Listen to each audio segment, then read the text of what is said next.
तो दो कंपनी है, अल्बेला और जस्ट बी। किसका काम है इनका? कंपीटिंग चेन ऑफ रेस्टोरेंट्स, दोनों कॉम्पिटिटर्स है, चेन ऑफ रेस्टोरेंट्स है। अल्बेला किसके लिए फेमस है? फॉर देयर इनोवेटिव अप्रोच, जिसकी वजह से उसको गुड रेवेन्यूज भी हुए हैं। और जस्ट भी क्या है, थोड़ा स्लो है, एनवायरमेंटल, जब एनवायरमेंट को थोड़ा धीरे रिस्पॉन्ड करता है, मतलब लेट रिस्पॉन्ड करता है, मतलब अपॉर्चुनिटी निकल जाती है उसके बाद वो जागता हुआ है, ऐसा, यही है। और क्या है? The initial stages of covid pandemic and the ensuring strict lockdown had an adverse impact on both the companies. फिर आ गया क्या? लॉकडाउन। लॉकडाउन से दोनों ही कंपनीज पे क्या आया? थोड़ा सा एडवर्स इंपैक्ट आया। Realising its severity and future consequences, Albela foods immediately chalked out its post lockdown strategies which includes initiative likes, अल्बेला ने क्या क्या चालू कर दिया, फटाफट रिस्पॉन्ड किया एनवायरमेंट के हिसाब से और अपनी स्ट्रेटेजी चेंज करी। और क्या क्या किया? कॉन्टैक्टलेस डाइनिंग चालू कर दी, है ना। New category of foods in the menu for boosting immunity, immunity को बूस्ट करने के लिए ऐसा वो चालू कर दिया। अल्बेला तो वैसे भी इनोवेटिव अप्रोच थी ना। फिर improving safety measures, hygiene standard ठीक कर लिए उसने फटाफट से। और इंट्रोड्यूसिंग ऑनलाइन फूड डिलीवरी है। अब आगे क्या कह रहा है? Seeing the positive buzz around these measures taken by Albela, just B foods also think to introduce these measures, identify the strategic approach taken by Albela and just B foods. अब आप बताओ, अल्बेला और जस्ट बी फूड्स, इनकी approach को आपको क्या करना है? आइडेंटिफाई करना है। Discuss these strategic approach and which strategic approach is better and why. कौन प्रोएक्टिव है, कौन रिएक्टिव है? अल्बेला प्रोएक्टिव है, जस्ट बी रिएक्टिव है। जस्ट बी ने कब रिएक्ट किया? जब अल्बेला ने वो काम कर दिया। सही बात है। फिर क्या सेकंड क्वेश्चन? डिस्कस दीज, दोनों को डिस्कस कर लो, प्रोएक्टिव क्या होता है, रिएक्टिव क्या होता है। फिर बताओ कौन सी बेटर होती है और व्हाई। वो तो बताना ही है, दोनों बातें बता देना तुम तो। क्या पहले बोला नहीं, प्रोएक्टिव भी होना चाहिए, रिएक्टिव भी होना चाहिए, दोनों का ब्लेंड होता है ना। फिर भी लास्ट में बता देना, if we have to choose one, it is always better to be more proactive than reactive. ऐसे आते क्वेश्चन, ऐसे भी आते हैं, डायरेक्ट भी आते हैं। बस ऐसा मान लो डायरेक्ट होते हैं, मतलब 60-40 ऐसे मान लेते हैं। 7 क्वेश्चन आएंगे ना बड़े। मैंने क्या कहा था, कितने बड़े क्वेश्चन आते हैं? 7 बड़े, 7 5 से 35 और 15 नंबर की केस स्टडी। तो 7 जो बड़े होते हैं उनमें से ऐसा मान लो 4 ऐसे वाले आ सकते हैं और 3 डायरेक्ट। ठीक है, समझ में आ गया? Easy to easy, tough to tough, सारे क्वेश्चन आ सकते हैं यहाँ पे। समझ गए? ऐसा 3 4 5 अटेम्प्ट में लास्ट में हुआ है। मतलब ऐसा क्वेश्चन जिसमें बोले यार कौन बोले तो क्या ही आता होगा, वो भी आ जाता है। समझ लो, तो कुछ भी आ जाता है। ठीक है, चलो मैं समय समय में बताते रहूंगा। 2021 में आए हुए हैं क्वेश्चन, अलबिला मैंने कहा ना फेमस क्वेश्चन है। चलो, तो यहां तक हो गया था। एक एक क्वेश्चन ये मैं कई टेस्ट में दिया हुआ है कई बार मैंने, अब पता नहीं मैं वापस भी डालूंगा। क्या ये question? Strategic management is not a panacea for all the corporate ills, it has its own pitfalls which cannot counter all hindrances and always achieve success। क्या कह रहे हो? समझने की कोशिश करना। स्ट्रेटेजिक मैनेजमेंट ये कोई पिनाशिया नहीं है for all the corporate ills. बोलो कितने भी पाप करो तो पाप धुल जाएंगे, स्ट्रेटेजिक मैनेजमेंट कर लो सारे पाप धुल जाएंगे, ऐसा नहीं है। उसके अंदर भी क्या है? खुद की ओन पिटफॉल्स है, में कमियां हैं, and it can not counter all the hindrances, वो सारी प्रॉब्लम्स को ठीक नहीं कर सकता, एंड ऑल हमेशा जरूरी नहीं हमेशा सक्सेस मिलेगी। तो do you agree with this statement? क्या लिखोगे इसमें? खत्म। ऐसा आता है क्वेश्चन, समझ गए सब लोग? चल ठीक, आगे बढ़े। आज का टॉपिक, आज नहीं इंपॉर्टेंस।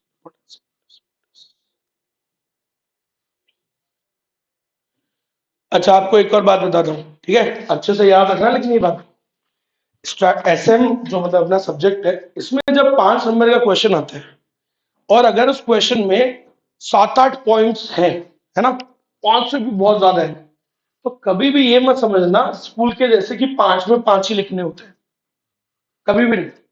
आईसीआई को अगर पता है कि उसमें कितने पॉइंट है, 8, तो इट ऑलवेज एक्सपेक्ट्स कि आप कम से कम 6 से 7 लिखोगे। 5 में 5 नहीं लिखते, 5 में 5 तभी लिखते जब हो ही 5। अभी लिमिटेशन वाला क्वेश्चन था, कितनी लिमिटेशन है ही 4, तो फिर ठीक है, तो 4 ही लिखनी है, 5वीं कहां से मन से थोड़ी बना के लिखोगे, 4 ही है। लेकिन जहां है 8 या 9 points, you have to write at least 6 to 7। समझ में आ गई मेरी, क्योंकि आईसीआई को पता है ना, उसको तो, अरे उसको तो पता ही है ना यार कितने पॉइंट होते हैं। समझ गया मेरी बात? तो हमेशा इस बात का ध्यान रखना, 5 में 5 नहीं लिखते हैं, ज्यादा ही लिखते हैं अगर ज्यादा है तो। ठीक है, जितना लिखोगे, जितने आते होंगे ये आपकी नॉलेज दिखाएगा उसको। फिर यहाँ पे 5 5 का कोई मतलब नहीं है, कोई क्या बोलते हैं उसको, वर्ड लिमिट, वर्ड लिमिट का कोई चक्कर नहीं। इसलिए मैंने क्या कहा था उस दिन, कुछ क्वेश्चंस में 12-13 मिनट भी लगेंगे एक क्वेश्चन में, किसी कोई क्वेश्चन कितने में हो जाएगा, 8। ऐसे करके वो बैठता है टाइम। ठीक है, कुछ बड़े भी होंगे कुछ छोटे भी होंगे। अभी वो पढ़ा अलबेला वाला तुमने पढ़ा, उसकी वर्ड लिमिट क्या होने वाली है, ऑब्वियसली थोड़ी कम। और कुछ बड़े क्वेश्चन होंगे तो उनकी वर्ड लिमिट ज्यादा भी होती है। तो कुछ क्वेश्चन जल्दी हो जाएंगे, कुछ लेट होंगे। चलो, ऑनलाइन आवाज आ रही है? ओके, हाँ जी बताओ बेटा, कुछ पूछ रहे हो? Any doubt? No sir. चलिए।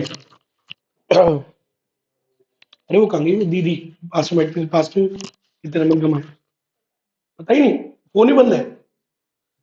ये क्या बात है, क्या ही हो जाता है, क्या हो गया, नंबर कम आ गए तो बताओ। अपने कितने है इको में? 63। हाईएस्ट किसमें है? ठीक। हाँ भाई।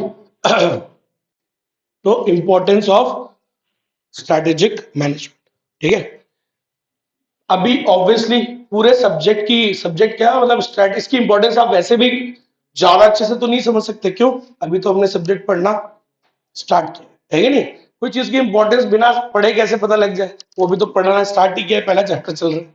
तो खैर, अच्छा इसमें बीएससी में भी यही होता था, चैप्टर पढ़ा नहीं उससे पहले इंपॉर्टेंस ऑफ प्लानिंग, अरे पहले पढ़ तो लो, एंड में बताना होता है ना यार वो। चलो खैर, तो अभी तो ये इंपॉर्टेंस ऑफ स्ट्रेटेजिक मैनेजमेंट हम भी पढ़ते हैं। कितने पॉइंट्स है? पॉइंट बहुत सारे। चलो सुनना बेटा सब लोग, इंपॉर्टेंस ऑफ स्ट्रेटेजिक मैनेजमेंट। सबसे पहले तो एक लाइन दी हुई है किसकी, चार्ल्स डार्विन की। चार्ल्स डार्विन ने क्या बोला था, उसने एक थ्योरी दी थी, survival of the fittest, survival of the fittest, not the strongest not the largest. क्या मतलब, सर आज की डेट में कितनी बड़ी बड़ी कंपनी है, लार्जेस्ट कंपनीज, वो भी क्या हो जाती है, बंद हो गई। और कई बार कुछ जो बहुत ही ज्यादा स्ट्रॉन्ग थी वो भी क्या हो गई, बंद। कौन सी सर्वाइव कर जाती है, जो रिस्पॉन्ड करती है किसको, चेंज को। कल बताया था मैंने एग्जांपल, नोकिया 2009 तक दुनिया की नंबर 1 कंपनी थी मोबाइल्स में, नंबर 1। समझ में आई? कहा है अभी, नहीं है ही नहीं। समझ में आ गई मेरी बात, है ना? सो और भी कितने एग्जांपल्स है, पैनासोनिक हो गया, फिलिप्स हो गया। आपके लिए मे भी नाम ये नए हो सकते हैं, लेकिन वी नो ये लेजेंड्स थे, लेजेंड्स। समझ रहे हो मेरी बात? फिलिप्स, पैनासोनिक, ये बड़े बड़े लेजेंड्स थे, कहाँ है ही नहीं। आगे बात समझ में? तो ये सब क्या है, कौन, जरूरी नहीं कि जो सबसे ज्यादा स्ट्रॉन्गेस्ट है वो सर्वाइव कर पाए। मैंने कहा था ना जंगल का शेर, वो भी क्या हो गया था, एक्सटिंक्ट। क्यों हो गया था, बिकॉज वो क्या नहीं करता था, एनवायरमेंट के हिसाब से अडेप्ट नहीं करता था, अडेप्ट नहीं करता था न्यू एनवायरमेंट को। वो क्या बोलता था, no matter what the economy of jungle is, I would never eat grass, घास तो नहीं खाऊंगा। तो भाई फिर कमजोर हो जा और मर जा। समझ में आ रही है मेरी बात? क्योंकि जंगल के हिसाब से आपको चलना पड़ेगा। अरे सही है कि नहीं भाई, इकोसिस्टम के हिसाब से बदलना पड़ता है। सही है, बदलना पड़ता है। तो जो जो बदल गए वो चल रहे हैं, और जो जो नहीं बदलते वो खत्म हो जाते हैं, चाहे वो लार्जेस्ट हो चाहे वो स्ट्रॉन्गेस्ट। तो ये किसने बोला है, चार्ल्स डार्विन ने अपनी थ्योरी में, जिसका नाम होता है डार्विनिज्म। ठीक है, कि strongest may be it may be possible कि भाई जो स्ट्रॉन्गेस्ट है वो भी सर्वाइव ना कर पाए, ना ज्यादा इंटेलिजेंट वाला सर्वाइव कर पाए। कौन ज्यादा सर्वाइव कर पाता है, जो रिस्पॉन्सिव होता है किसके लिए, टुवर्ड्स द चेंज। तो जो बदलने की क्षमता रखता है, एबिलिटी रखता है, फटाफट से एनवायरमेंट के हिसाब से रिस्पॉन्ड करता है फटाफट। अलबेला और पढ़ा था ना अभी, अलबेला और जस्ट बी, कौन चल पाएगा, अलबेला। वो फटाफट से क्या कर लेता है ना। चलो, तो दोनों दोनों ही चीजें होनी चाहिए, तो अलबेला चल पाएगा, इनोवेटिव अप्रोच है, फटाफट से समझ जाता है। चलो, तो अब हम स्टार्ट करने जा रहे हैं the major importance, the major benefits of strategic management. कुछ 6-7 पॉइंट तो है ही है, 7 है एटलीस्ट। कितने आंसर में होने चाहिए? 6। चलिए, सो सबसे पहला आपको एक और बात बता दूं, ये मैं आपको टिप्स दे रहा हूं ताकि आपके मार्क्स हर क्वेश्चन में बढ़े, ठीक है? क्योंकि अपन बीएसटी के हिसाब से चलते हैं और ये अलग टाइप से चलता है। समझ में आई मेरी बात? अगर बीएसटी के हिसाब से चलते तो लॉ में पास भी नहीं हुए कई बच्चे, जिनके 12th में 90 मार्क्स होंगे, बीएसटी में पता कर लेना। ऐसे भी बच्चे हैं, ऐसे बच्चे जिसके 12th में 95 96 मार्क्स थे, बीएसटी में लॉ में पास नहीं हुए। कारण भाई ऑब्वियसली थोड़ा आईसीआई वाले ने भी इस बार थोड़ा ज्यादा ही ईगो में आ गया वो, ठीक है? पाजी ने लिटिल लिटिल लगा ली होगी रात को, ठीक है, चेयरमैन साहब ने, जो भी है, क्योंकि इतने मार्क्स कम तो नहीं आ सकते, तो there is something fishy about it, थोड़ा सा तो है ही गड़बड़, ठीक है? तो कम, बहुत ज्यादा कम कर दिया थोड़ा रिजल्ट, ऑब्वियसली इससे धंधे पे इम्पैक्ट आएगा हमारे, आएगा ही ना यार, ठीक है? तो और बच्चों पे भी इसका नेगेटिव इफेक्ट पड़ेगा। सही, कई बच्चे डिस्करेज हो जाएंगे फालतू में ये, कि भाई उन्होंने ठीक ठाक तो किया होगा पास होने लायक, लेकिन नंबर नहीं है। तो जो भी है, तो याद रखिएगा ये सब चलता। अच्छा, जो मैं बात बता रहा था आपको कि मार्क्स की बात बता रहा था ना, नंबर क्यों कम आते थे, देखो वो स्कूल अलग चलता है, अब यहाँ पे सिस्टम अलग चलता है। हमेशा याद रखना, 6 पॉइंट्स अगर अपन लिख रहे हैं तो स्कूल में तो क्या होता है, मैं आपको बता देता हूँ, सीबीएसई की चेकिंग मैंने भी करी है। उसमें क्या होता है, 6 पॉइंट्स अगर बच्चे ने लिखे, पॉइंट की हेडिंग सही है, अगर पॉइंट की हेडिंग सही है और अगर अंदर में कंटेंट में मिलता जुलता लिख दिया ना अगर उसने, तो 5 5.5 नंबर देने हैं, ठीक है? और यहाँ पे कितने मिलते हैं? अगर सेम अप्रोच यहाँ लगाओगे तो यू विल गेट हाफ से थोड़ा सा कम, हाफ से भी कम। समझ रहे हो? 5 नंबर का क्वेश्चन है ना, 2 नंबर, पॉइंट सारी हेडिंग ठीक है तुम्हारी, 6 के 6 पॉइंट्स की हेडिंग सब ठीक है, अंदर कंटेंट अच्छा नहीं है। इसका मतलब अंदर भी जो कंटेंट होता है ना पॉइंट के अंदर, ये भी एटलीस्ट 70% और 80% सही होना चाहिए। आप समझिए मेरी बात? This perfection is asked from you. ये अगर आप दोगे तो तो आपके नंबर हमेशा शानदार है। क्लियर है? ये आपसे वो एक्सपेक्ट करता है, तो आपको कोशिश यही करनी है, अपन ये जो पढ़ रहे हैं, अपन कोशिश यही करनी है कि अपन ये उनको दे पाए जैसा उसको चाहिए। क्लियर है? जैसा उसको चाहिए आपने दे दिया तो मजे हो जाएंगे। जितनी कम तकलीफ चेक करने वाले को होती है ना, उसको देख के ही आंसर बोला, सही है, क्या बात है, उसको समझ में आ जाता है कि बच्चे ने बढ़िया लिखा है, तो बस फिर आपके मजे हैं। लेकिन अगर उसको तकलीफ हुई, ज्यादा मन से बना के लिखोगे तो उसको रीड करना पड़ेगा। समझ रहे हो ना मेरी बात? जो जो उसको चाहिए वो नहीं है, उसको दिख ही नहीं रहा, तो उसको मेहनत लगेगी, और मेहनत लगेगी तो नंबर काटेगा। समझ में आई मेरी बात? जितना उसका एफर्ट कम लगेगा उतना बढ़िया तुम्हारा आंसर मार्क्स आएंगे। समझ में आई मेरी बात? ये होता है। चलिए, तो फर्स्ट पॉइंट समझ गए ना कैसे पढ़ने, पॉइंट्स और पॉइंट्स के अंदर, it is very important, 70 to 80% अच्छी लाइंस मेंटेन करना, ठीक है? चलो let's start with first point. Importance पढ़ रहे हैं हम किसकी? स्ट्रेटेजिक मैनेजमेंट की। पहला पॉइंट है इंपॉर्टेंस में क्या? स्ट्रेटेजिक मैनेजमेंट गिव्स डायरेक्शंस, ठीक है? इतना ही है पॉइंट। तो स्ट्रेटेजिक मैनेजमेंट क्या दिखाते हैं हमको? जैसे वो गूगल मैप्स होता है, हमको कहीं जाना है तो वहां जाने के लिए रास्ता दिखाता है, वैसे ही हमें जहां पहुंचना है, विजन विजन मिशन तक, वहां पहुंचने के लिए हमें क्या दिखाता है? वो डायरेक्शन। क्लियर है? तो पहली लाइन यही है, पहला हेडिंग, कि स्ट्रेटेजिक मैनेजमेंट गिव्स डायरेक्शंस, ठीक है? अब इसके अंदर क्या लिखोगे? It gives directions to the company to move ahead. आगे किस डायरेक्शन में जाना है, लेफ्ट में जाना है, राइट में जाना है, किधर जाना है, क्या प्रोडक्ट में काम करना है, क्या चेंजेस करने हैं, क्या करना है आगे, ये हमको कौन बताता है? स्ट्रेटेजी। जब स्ट्रेटेजी क्या है? गेम प्लान है ना, पढ़ा था ना हमने, एक गेम प्लान ही तो है, तो वो गेम प्लान ही तो बताएगा, बोला आप नेक्स्ट क्या, नेक्स्ट क्या, नेक्स्ट क्या। सही है? कैसे बताएगा sir? It defines, sir strategic management कैसे हेल्प करता है डायरेक्शन में? सर क्योंकि वो हमें क्या देता है? गोल्स और मिशन। उसमें सबसे पहला काम ही क्या करते हैं स्ट्रेटेजिक मैनेजमेंट में अपन? बताओ। विजन और मिशन डिसाइड करते हैं, तो वो हमें विजन और मिशन दे रहा है, तो ऑब्वियसली उससे हमें क्या मिलता है? एक डायरेक्शन, कि हमको किस तरफ जाना है भाई, हमारे विजन और मिशन की तरफ। सही है कि नहीं भाई? है कि नहीं?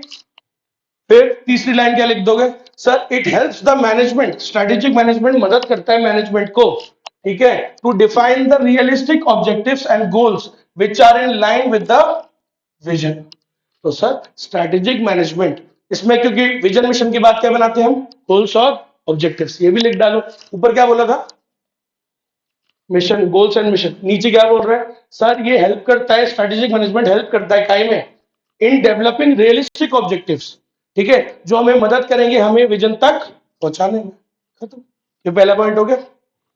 दूसरा पॉइंट पढ़ चुके हो, स्ट्रेटेजिक मैनेजमेंट हमें मदद करता है काय में, to become more proactive rather than react. दोनों होना चाहिए, लेकिन विश्व, मैंने कहा ना, अगर कंपेयर करें तो फिर भी क्या होता है, it is always better to be proactive rather than react, है ना। एक लाइन है इसके अंदर, वो चाहिए ही चाहिए, मतलब अगर वो वर्ड दिख जाता है तो मैं समझ जाता हूँ कि बच्चे ने अच्छी लाइन लिखी है। कौन सी, instead of being mere spectators, ये होती है, अच्छा इसको बोलते हैं कीवर्ड्स। कीवर्ड्स क्या होते हैं, मतलब जो हर टीचर उस आंसर में एक्सपेक्ट कर रहा है कि यार ये अगर लिखा है इसका मतलब भाई साहब अच्छी लैंग्वेज लिखी, समझ गए मेरी बात। तो ये वर्ड्स होते हैं जिसे वो पहचान लेते हैं, ठीक है। तो जैसे आप ये लाइन लिखोगे, जैसे सबसे पहले क्या लिखोगे, strategic management helps organisation to be more proactive instead of react. फिर दूसरे में क्या लिखोगे, ऑर्गेनाइजेशंस, सर स्ट्रेटेजिक मैनेजमेंट क्या करता है, एनालाइज करता है, एनालाइज करता है नहीं करता है, एनवायरमेंट को पहले, फिर बनाता है ना स्ट्रेटेजी। स्ट्रेटेजी बनाने से पहले क्या करता है, एनालिसिस करता है, एक्सटर्नल एनवायरमेंट का, इंटरनल का, एक्सटर्नल में सब कुछ एनालाइज कर लेता है, और फिर क्या बनाता है, स्ट्रेटेजी, ठीक है। So they are able to analyse and take actions instead of being mere spectators. Spectator क्या होता है, अरे मैच देखने वाले, समझ में आई मेरी बात। तो जैसे जस्ट भी क्या था, स्पेक्टेटर, वो बोले यार सबको जान दो, उसके बाद सबको देखता है उसके बाद करता है वो काम, सही है। और वो क्या था, अलबेला प्रोएक्टिव था, वो पहले ही कर लेता है। समझ में आ गई मेरी बात। So instead of being mere spectator, it helps us to analyse and take actions. पहले से ही एनालाइज करके एक्शंस ले लेने में कौन मदद करता है, स्ट्रेटेजिक मैनेजमेंट मदद करता है। एक और लाइन, बढ़िया लाइन, सर स्ट्रेटेजिक मैनेजमेंट जो लोग करते हैं ना, they are able to control their own destiny, सही है। So they are able to control their own destiny in a better manner. इसलिए तो बोल रहा हूं मैं आपको कि क्या करो, आपकी पढ़ाई में भी क्या करो, स्ट्रेटेजिक मैनेजमेंट, कुछ स्ट्रेटेजी बनाओ, एनालिसिस करो, फिर स्ट्रेटेजी बनाओ, फिर रेगुलरली लेवल पे क्या करते रहो। मैंने कल क्या कहा था आपको, बहुत इंपॉर्टेंट बात, क्या करते रहना, इवेल्युएट, कि क्या जो सोचा था वैसी स्ट्रेटेजी पे हम चल रहे नहीं चल रहे, क्योंकि बहुत बार क्या होगा, डेविएशन आएगा, कोई ना कोई भटकाएगा, maybe some events, maybe something, कुछ कोई इंसान आपको हो सकता है आपके पाथ से डेविएट कर दे। So you have to bring yourself back on the path. तो वो कब होगा, जब इवेल्युएट करते रहोगे। और वो भी कब होगा, जब आपकी कोई स्ट्रेटेजी होगी। जब कोई स्ट्रेटेजी नहीं, स्ट्रेटेजी क्या होता है, मैप होता है ना, मैप, प्लान। जब कोई प्लान ही नहीं तो कैसे आओगे वापस उस पर, कुछ होना तो चाहिए ना पहले। समझ रहे हो मेरी बात, वही वाली बात है। आपने देखा होगा गूगल मैप्स, चलाया सबने गूगल मैप्स कभी ना कभी जीवन में। गूगल मैप क्या होता है, जब हम चलाते हैं और कई बार हम गलत रास्ता ले लेते हैं, तो वो हमें वापस से पॉइंट तो करता ही है ना, सही डायरेक्शन दिखाता ही है ना। तो फिर वैसे ही स्ट्रेटेजिक मैनेजमेंट होता है, तो ये भी हमें सही डायरेक्शन दिखाता ही है, and we can control our own destiny.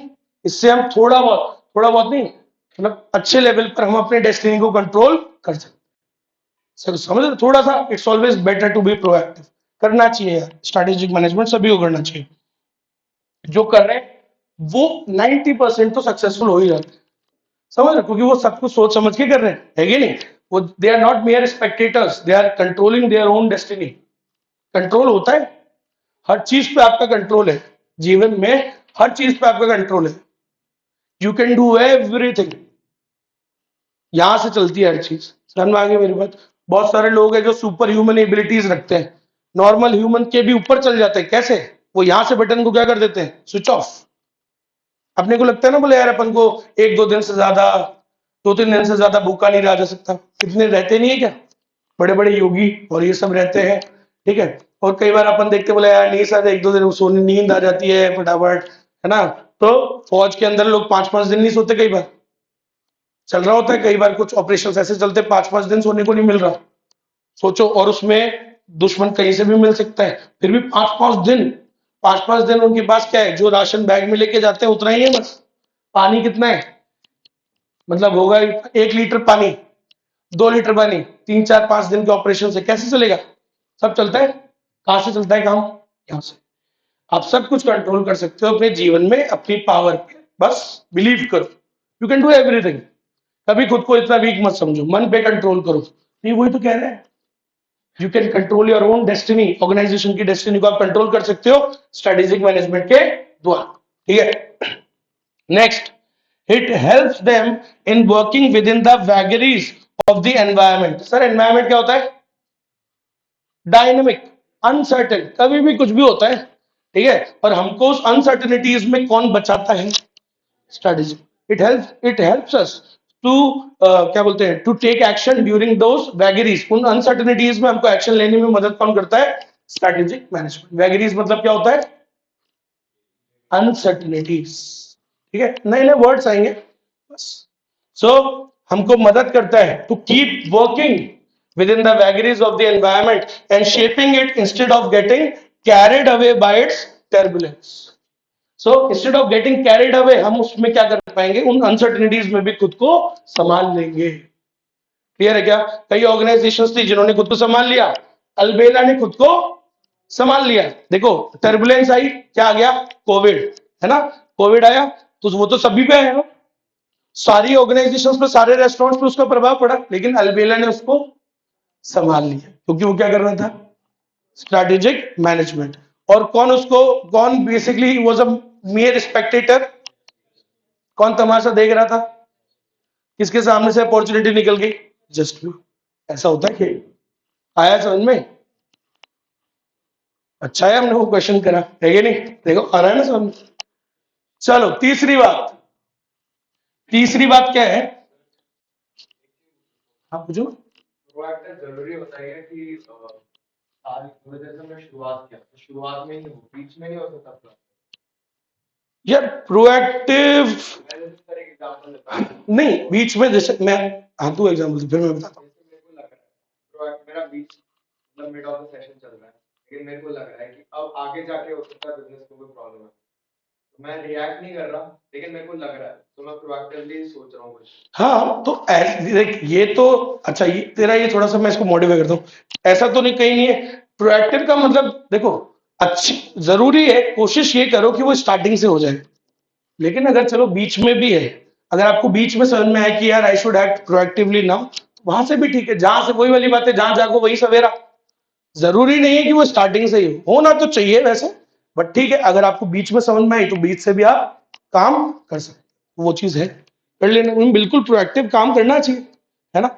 देखो हमेशा जो रिएक्शंस में काम करते हैं वो क्या हो जाते हैं, कई बार गड़बड़ कर देते हैं। प्रोएक्टिव वाले लोग थोड़ा सोच समझ के चलते हैं। ठीक है, एक ऑर्गेनाइजेशन है जैसे एयरटेल, ठीक है, जियो आया, जियो के आने से कई ऑर्गेनाइजेशंस तो क्या हुई होगी, खत्म हो गई, बर्बाद हो गई, शट डाउन हो गई। सही है, एयरसेल, टाटा डोकोमो, खत्म, बर्बाद, खत्म है ना? और कईयों ने मर्जर कर लिया, कई सरवाइव अभी भी कर रहे हैं, जैसे एयरटेल। तो एयरटेल कैसे काम करता है? प्रोएक्टिवली सरवाइव कर गया ना। वेगरीज आई, अनसर्टिनिटीज आई, नई कंपनी आई, तगड़ा कुछ किया, फिर भी उसने सरवाइव कर लिया, झेल लिया उसको। तो ये वही वाली बात है, प्रोएक्टिवली काम करोगे तो आप यू कैन हैंडल इट। चलो नेक्स्ट, फ्रेमवर्क फॉर डिसीजंस। जब आपके पास कोई गेम प्लान है तो आगे के सारे डिसीजंस आप किसके हिसाब से लोगे? उस गेम प्लान के हिसाब से। लेकिन जिसके पास कोई गेम प्लान ही नहीं है, लेट से पाकिस्तान की टीम उठ के आ गई भाई, सुबह होके सुबह नाश्ता वाश्ता करके चकाचक खा पी के आ गए, तो कोई गेम प्लान, ये क्या होता है? तो कुछ गेम प्लान नहीं है उनका, तो उनके सारे डिसीजंस क्या होंगे? बेसलेस। बोला हाँ, बोलो 5 ही मैं करा लूंगी, बोले और करा ले, तू करा ले, है ना? कोई क्या बोल रहा है, कोई क्या बोल रहा है, मैं बैटिंग करने को बोला हाँ तू कर ले, क्योंकि भाई उनके कोई गेम प्लान है ही नहीं। तो लेकिन जिनका स्ट्रेटेजिक मैनेजमेंट जो लोग करते हैं, पूरी स्ट्रेटेजी जिन्होंने दो रात को बैठ के या 2 दिन पहले बैठ के बनाई है, 2 दिन मेहनत करी स्ट्रेटेजी के ऊपर, उनके पास हर चीज का क्या होगा? पहले से ही एक्शन लेने का सब पता होगा कि यार अगले सारे डिसीजंस क्या होने वाले हैं। सही है कि नहीं? सो स्ट्रेटेजिक मैनेजमेंट हमको क्या देता है? एक बेस देता है for all the future decisions to take place. सही है, सारे हम जो आगे के डिसीजंस हैं वो फिर उसी हिसाब से लेंगे। अरे है कि नहीं? आज आपने एक विजन बनाया है कि मेरे को यार ये सीए करना है, तो आप आगे के सारे डिसीजंस उसी हिसाब से ले रहे हो ना। लेकिन मान लो कोई बच्चा है जिसका कोई गोल ही नहीं है, कोई विजन ही नहीं है, तो उसके पास तो कोई बेस ही नहीं है डिसीजंस लेने के लिए। आगे बोले सर क्या करें, बोले पता नहीं सर, मुझे पता ही नहीं। क्योंकि उसका कोई विजन मिशन नहीं है, कुछ स्ट्रेटेजिक मैनेजमेंट उसने किया नहीं। समझ में आई ना मेरी बात? जिसके पास कुछ स्ट्रेटेजिक मैनेजमेंट जो करता है, जिसके पास कुछ विजन मिशन गोल्स वगैरह होते हैं, उनके पास क्या होते हैं, आगे के डिसीजंस लेने के लिए क्या होता है, एक बेसिस। सही बात है। तो स्ट्रेटेजिक मैनेजमेंट क्या देता है आपको? It provides a basis, it provides a framework for all the future. क्या प्रोडक्ट बनाऊंगा, क्या काम करूंगा, कैसे कॉम्पिटिटर को हराऊंगा, उसके पास सारा आगे का गेम प्लान है। सही है कि नहीं? तो स्ट्रेटेजिक मैनेजमेंट आपको क्या देता है? एक बेसिस देता है, एक फ्रेमवर्क देता है, एक सिस्टम देता है for all the future decisions. I के बाद सर हो गया काम। Strategic management provides a framework for all the major decisions to be taken in future, such as decisions on business, कौन सा बिजनेस करेंगे, क्या प्रोडक्ट बनाएंगे, किस मार्केट में ऑपरेट करेंगे, क्या मैन्युफैक्चर करेंगे, कैसे करेंगे, कहाँ कहाँ इन्वेस्टमेंट्स करनी है, कैसा स्ट्रक्चर रखेंगे, ऑर्गेनाइजेशनल स्ट्रक्चर बीएससी में पढ़ा है ना आपने, सिंपल, फंक्शनल, डिविजनल। यहाँ पे 8 होते हैं, 8 8 पर होने को और भी होते हैं, 10 भी होते हैं। आगे बस हम अपने कोर्स में कितने हैं, 8 स्ट्रक्चर है। सो कौन सा स्ट्रक्चर हमको बनाना है? अच्छा, ये कौन इजीली डिसाइड कर लेगा? जिसके पास क्या है, गेम प्लान। और कौन नहीं डिसाइड कर पाएगा? Simple. So strategic management provides better guidance to the entire organization on the crucial point what it is trying to do. ये लाइंस बड़ी आईसीआई को अच्छी लगती है, होता है ना किसी की मनपसंद लाइन, बच्चा ये लिख दे तो भाई साहब खुश हो जाता है, उसका चेहरा लाल हो जाता है। तो याद रखिएगा क्या है ये लाइन, ये क्या कह रहा है, स्ट्रेटेजिक मैनेजमेंट हमको क्या देता है, बेटर गाइडेंस देता है ऑर्गेनाइजेशन को ऑन द क्रूशियल पॉइंट, मतलब ये समझाने में दुनिया को that what it is trying to do, हम क्या करने की कोशिश कर रहे हैं। क्योंकि अगर आप स्ट्रेटेजिक मैनेजमेंट आपके पास होगा तो सारे गेम प्लान, सारे एक्शंस आप उसी हिसाब से लोगे। चलो, fourth point, strategic management helps us to face the future and act as a pathfinder. Pathfinder क्या होता है? जो डायरेक्शन दिखाता है, डायरेक्शन भी दिखाता है बिल्कुल, लेकिन इसका एग्जैक्ट मीनिंग ये है, बहुत साल पहले कुछ एक जो इसरो है, इसरो का एक मिशन भी गया था ऐसे करके, वो पाथफाइंडर नाम था उसका मिशन। क्या नाम था? पाथफाइंडर। फिर जो इंडिया की जो भी फॉरेस्ट है, जैसे सेंचुरीज है, सुना है? सेंचुरीज, रणथंभौर में सेंचुरी है, कॉर्बेट नेशनल पार्क, ये सब जो होते हैं, इनके अंदर जो सरकारी गाड़ियां होती है, कौन सी वाली, गवर्नमेंट के जो व्हीकल्स होते हैं, जो फॉरेस्ट रेंजर्स होते हैं ना, अरे फॉरेस्ट ऑफिसर समझते हैं, है ना? तो उनकी जो गाड़ियां होती है उनके आगे भी लिखा होता है पाथ फाइंडर। क्या लिखा होता है? बस बोर्ड लगा होता है पाथ फाइंडर का, ठीक है। हमारे वो थे, मेरा फ्रेंड था, उसके पिताजी थे, वो डीएफओ थे, ठीक है। एक पोस्ट होती है, हाई लेवल की पोस्ट होती है, फॉरेस्ट रेंजर ऐसे करके, फिर वो रेंजर बन गए थे, ऐसे करके अच्छी पोस्ट होती है। उनकी गाड़ी भी लिखा होता था क्या, जिप्सी पे पाथ फाइंडर। उसका काम क्या होता था मैं आपको बताता हूँ। जैसे हम जब भी, एक बार वो आया था भी 2-4 साल पहले की बात है, क्या नाम है आपको, मुकेश जी आए थे, अंबानी जी परिवार के साथ अपने रणथंभौर आए थे, बोले यार शेर वो टाइगर वाइगर देखने के लिए। एक दिन, पहले दिन तो टाइगर ही नहीं दिखा, पहले दिन तो टाइगर ही नहीं दिखा, दूसरे दिन मुश्किल से इक्का दुक्का टाइगर दिखे उनको, ठीक है। हम गए, हम उससे उनसे 1 साल पहले गए थे, हम गए, हमको स्टार्ट, हम 2 या 3 घंटे में हमने 6 से 7 टाइगर देख लिए थे। कैसे? मुकेश जी गए प्राइवेट गाड़ी में, हम गए काय में, सरकारी गाड़ी में। सरकारी गाड़ी के अंदर क्या होता है, जीपीएस। और जो टाइगर्स है उनके अंदर भी क्या लगा होता है, जीपीएस। किस जोन में घूम रहा है, किधर बैठा है, किधर पानी पी रहा है, वो सब लोकेशन पे आ जाता है। 10 मीटर, 100 मीटर, सब कुछ आ जाता है। समझ गए? तो हमारे साथ तो गवर्नमेंट का आदमी था, गवर्नमेंट की गाड़ी, तो हम तो फाइंड करते हुए जा रहे थे उसको, बोला उधर बैठा है, 200 मीटर दिखा रहा है, चलो गाड़ी लेके उधर। समझ में आई मेरी बात? और तो ये काम होता है पाथ फाइंडर का। वो क्या फाइंड करता है, इट फाइंड्स दी अपॉर्चुनिटीज। क्या फाइंड करके देता है बिजनेस को, अपॉर्चुनिटीज। तो सर स्ट्रेटेजिक मैनेजमेंट क्या होता है, किसका काम करता है, एक पाथ फाइंडर का। उसके अंदर हम क्या कर रहे हैं, एनालिसिस ऑफ एक्सटर्नल एनवायरमेंट, हमेशा अपनी आंखें खुली रख रहे हैं, क्या हो रहा है पॉलिटिक्स में, क्या हो रहा है लॉज में, क्या हो रहा है लीगल एनवायरमेंट में, क्या हो रहा है इकोनॉमिक एनवायरमेंट में, क्या हो रहा है ग्लोबल एनवायरमेंट में, क्या कर रहा है सप्लायर, क्या कर रहा है कॉम्पिटिटर, सब कुछ तो हम उसमें मॉनिटर कर रहे हैं, अपनी आंखें। सही है। वो क्या होता है, वो कौन सा रात को होता है, वो जो जगह रहता है, उल्लू, उल्लू की और आपके क्या बोल रहे थे, उल्लू बोल रहे थे क्या, आउल बोल रहे थे इंग्लिश में। अच्छा तो आउल क्या करता है, वो जगह रहता है ना रात को, तो वैसे ही सर पाथ फाइंड, ये एक स्ट्रेटेजिक मैनेजमेंट भी क्या करता है, एनालिसिस करता है, अपनी आंखें खुली रखता है, देखता रहता है क्या क्या हो रहा है, स्कैन करते रहता है, और उसी से क्या क्या पता लगती है, कुछ आने वाली अपॉर्चुनिटीज का।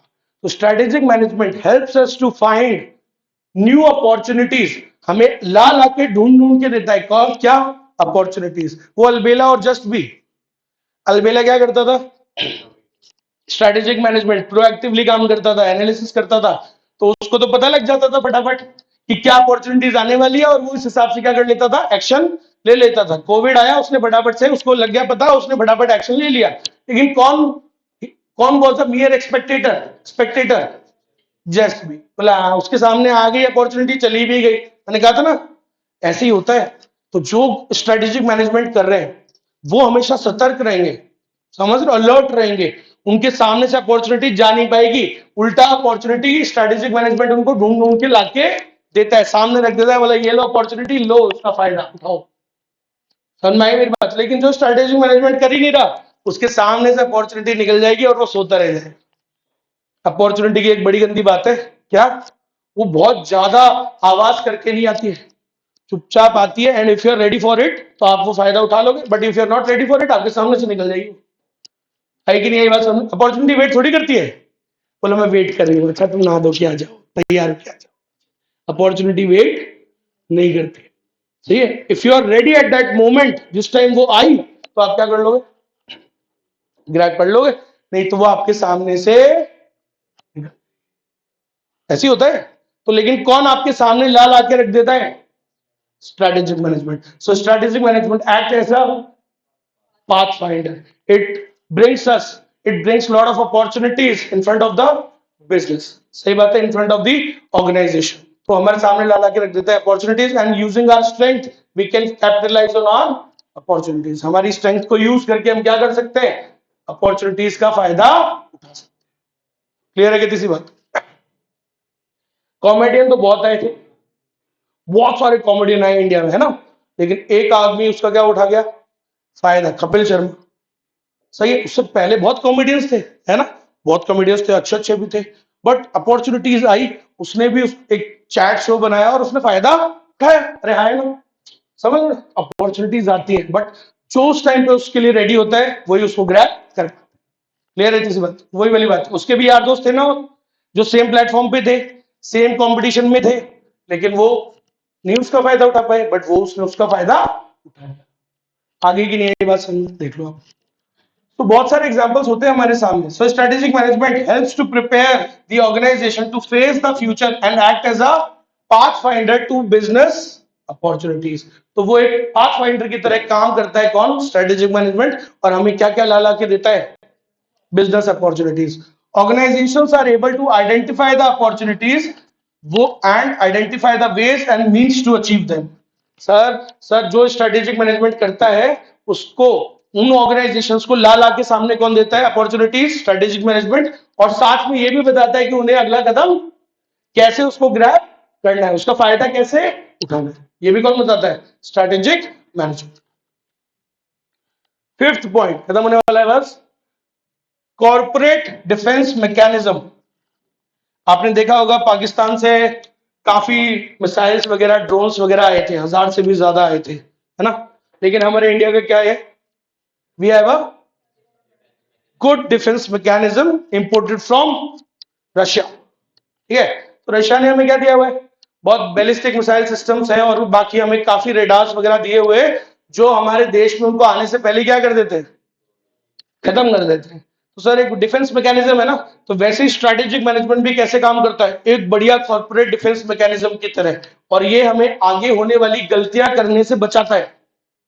गलतियां सब करते हैं, हम भी करेंगे, लेकिन हम बड़ी गलतियां करने से बच जाएंगे, क्योंकि हम क्या कर रहे हैं, प्रोएक्टिवली काम कर रहे हैं, एनालिसिस करके चल रहे हैं हर चीज का। सोचो, जो देखो भाई, जो प्रोएक्टिवली काम कर रहा है, सब कुछ एनालाइज करके चल रहा है, सब कुछ पहले से प्लान बना के चल रहा है, तो ऐसा मैं ये नहीं मानता कि भाई जीवन में उसका नुकसान नहीं होगा, होता है, लेकिन उसका नुकसान बहुत ज्यादा कभी नहीं होता।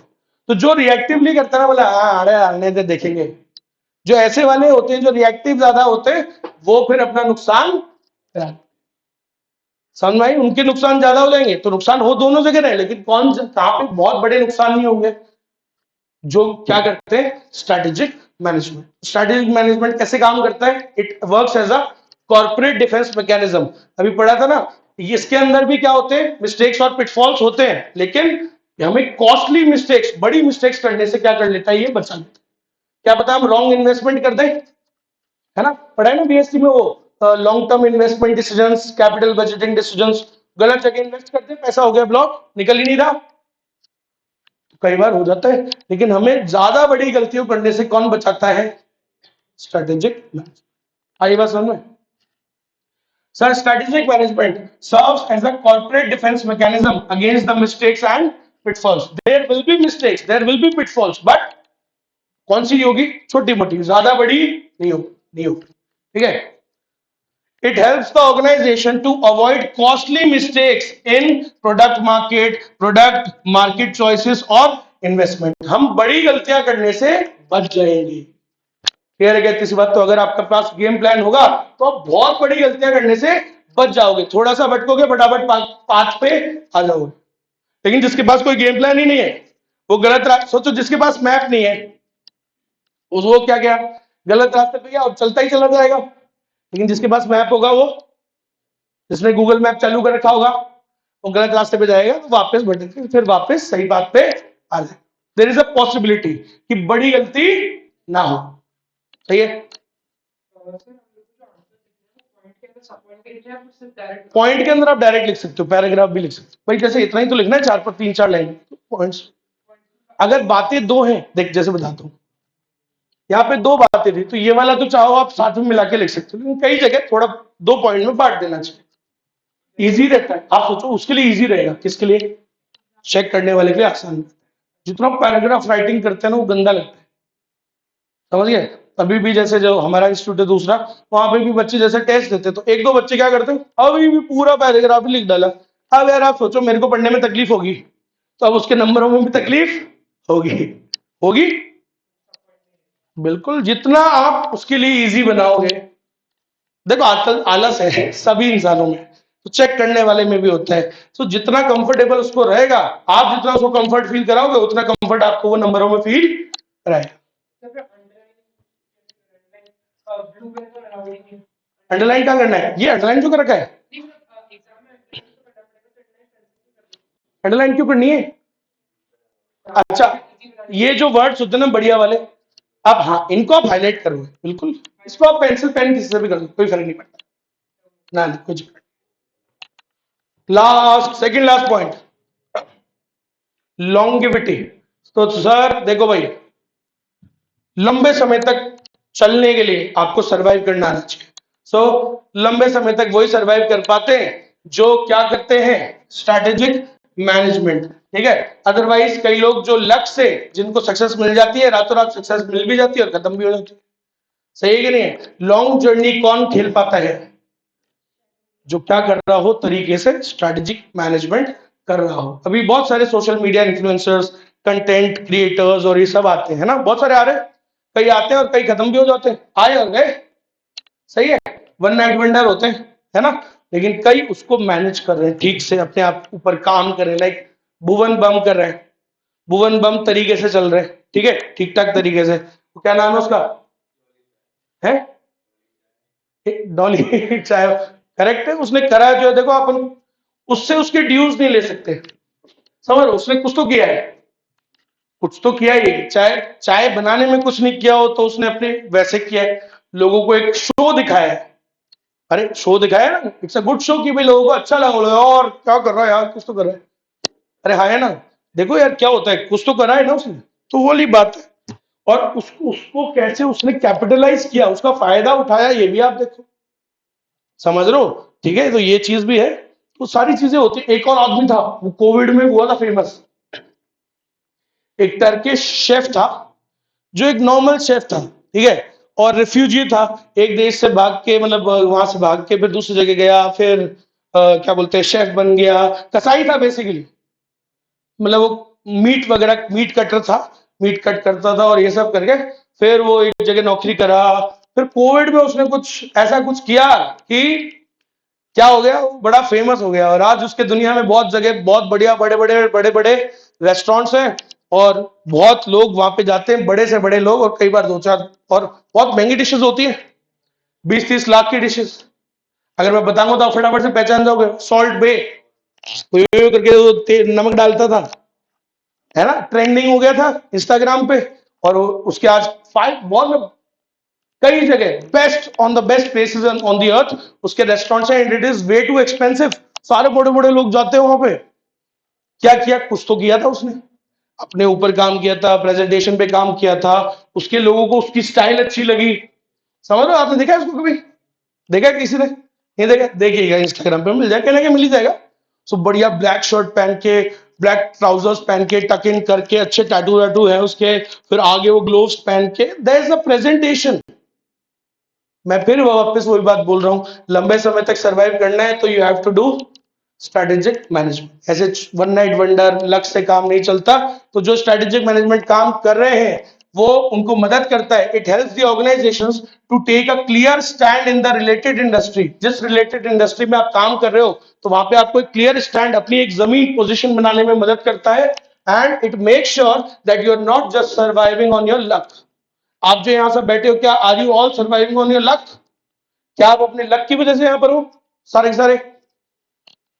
तो फिर वैसे स्ट्रेटेजिक मैनेजमेंट होता है वो। आप वो दुनिया को ये बताता है कि ये जो ऑर्गेनाइजेशन है इसने मेहनत करी है, ये सिर्फ लक पे सर्वाइव नहीं कर रही है। ठीक है, it takes a clear stand in the in the market place. जिस भी मार्केट में वो काम कर रही है रिलेटेड इंडस्ट्री में, वहां क्लियर स्टैंड लेने में मदद करती है। क्लियर है? और लास्ट पॉइंट पे आते हैं बेटा, खत्म हो गया इसी के साथ। लास्ट पॉइंट बड़ा आसान है अब, लेकिन इसके दो वर्ड्स है, अच्छे से समझिएगा, बस खत्म है खेल। कोर कॉम्पिटेंसी और कॉम्पिटेटिव एडवांटेज। कोई भी ऑर्गेनाइजेशन जिसको कोई कॉम्पिटेटिव एडवांटेज मिलता है तो वो पहले क्या डेवलप करता है? Core competency. मैंने आपको कल टाटा का एग्जांपल दिया था। 2000 जब भी कब आई थी हैरियर वेरियर नेक्सन नेक्सन, मेरे ख्याल से 7 कोविड के आसपास आई थी। 18 की बात कर लेते हैं, 2019 से पहले और पिछले 10-12 साल टाटा ग्रुप के टाटा कार्स के बहुत खराब थे सब। वो सिर्फ सफारी बिक रही थी उनकी एक गाड़ी। ठीक है, तो वो भी कोई बहुत ज्यादा नहीं बिकती थी, है ना, अच्छी बिक रही थी गाड़ी तो, शानदार ही थी। अब बहुत बुरे हालात थे टाटा मोटर्स के, बट लेकिन उसने क्या किया? खुद के ऊपर काम किया, खुद के प्रोडक्ट्स पे काम किया, खुद की गाड़ी की क्वालिटी पे काम किया, इटालियन डिजाइनर्स को हायर किया, गाड़ी की बढ़िया डिजाइन्स बनाई, फीचर्स पे काम किया। क्या डेवलप करी उसने? Core competency. क्या डेवलप करी? Core competency. कोर कॉम्पिटेंसी क्या होता है मैं बताऊंगा, चैप्टर नंबर 3 में आएगा फुल डिटेल में। अभी सिर्फ इतना सा बताता हूं, कुछ ना कुछ क्या क्रिएट किया? Valuable, unique.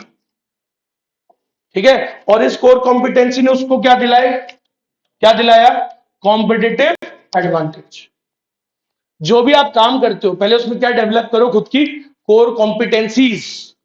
Something which is different from the others, something which is valuable from the others, something which is valuable, जो आपको क्या दिलाएगा? Competitive advantage. तो अगर मैं आज बोलूं टाटा को क्या कौन सी चीज दिला रही है कॉम्पिटेटिव एडवांटेज? बोलो बोलो, क्या डेवलप करी उसने? Core competencies. कोर कॉम्पिटेंसीज कौन कौन सी चीज में डेवलप करी? 5 आउट ऑफ 5 रेटिंग, गाड़ी की क्वालिटी, अरे आया ना, डिजाइन और कॉस्ट, लो कॉस्ट, सारी बढ़िया चीजें, फीचर्स, ये उसने कम प्राइस में दिया, उसको कम प्राइस में समेटा, कॉस्ट कंट्रोल किया। उसने इन चीजों में क्या डेवलप करी? खुद की कोर कॉम्पिटेंसी, और उसको क्या मिला उससे? Competitive advantage. समझ में आई मेरी बात? तो ऐसे ही किसको मिलता है? तो याद रखिएगा, strategic management helps the organisation to develop core competencies. हमें बढ़िया कोर कॉम्पिटेंसीज एनवायरमेंट को देख के एनालाइज करके हमें बढ़िया डेवलप करने, कोर कॉम्पिटेंसीज डेवलप करने में कौन मदद करता है? Strategic management. एंड फिर उससे हमें क्या मिलेगा? कॉम्पिटेटिव एडवांटेज, जिससे हम लंबे समय तक क्या कर पाएंगे? Fight for survival and growth. है समझ? फैसिलिटेट असिस्टेंट अलग इनको साथ में करता है सेम वर्ड का एक सिनोनिम हो गया facilitate and assistant. assistance in its fight for survival. तो सर वापस से बताता हूं क्या होता है। जो स्ट्रेटेजिक मैनेजमेंट अगर आप कर रहे हो तो it will help you in developing good core competencies, है ना, that will facilitate, that will make things easier for you in survival and growth. जो आपको मदद करेगा, ज्यादा आसान बना देगा आपकी उस लड़ाई को। लड़ाई सबकी है, fight for survival and growth सब कर रहे हैं, लेकिन जो स्ट्रेटेजिक मैनेजमेंट कर रहा है उसकी लड़ाई थोड़ी सी आसान हो जाती है, क्योंकि उसको कौन मदद करता है? स्ट्रेटेजिक मैनेजमेंट मदद करता है in developing those core competencies, जो उसको क्या दिला देती है? Competitive advantage. और उसकी जो फाइट फॉर सर्वाइवल है और जो ग्रोथ है, जो फाइट उसके लिए कर रहा है, वो क्या हो जाती है? थोड़ी इजी। नहीं तो जो ये स्ट्रेटेजिक मैनेजमेंट नहीं कर रहे, वो पता नहीं अपने कब गोल पे पहुंचेंगे। सही बात है ना? उनका fight for survival, fight for growth उनकी थोड़ी मुश्किल हो जाएगी, किसके लिए आसान हो जाती है? जो क्या कर रहा है? Strategic management. क्योंकि स्ट्रेटेजिक मैनेजमेंट आपको मदद करता है in developing good core competencies, और वो आपको क्या दिलाती है? ये लाइन मत भूलना, चैप्टर नंबर 3 में आएगी फिर से, वहां पे ये टॉपिक आता है डिटेल में। समझ गए? कोर कॉम्पिटेंसी के 2 क्वेश्चंस आएंगे और 2 आएंगे कॉम्पिटिटिव एडवांटेज, 4 क्वेश्चंस आएंगे बड़े, वहां पढ़ेंगे हम। क्लियर है? तभी वहां बताऊंगा कोर कॉम्पिटेंसी की पूरी डेफिनेशन डिटेल, अभी नहीं बता रहा, जो जब आएगा तभी तो बताऊंगा। सर मैं आया?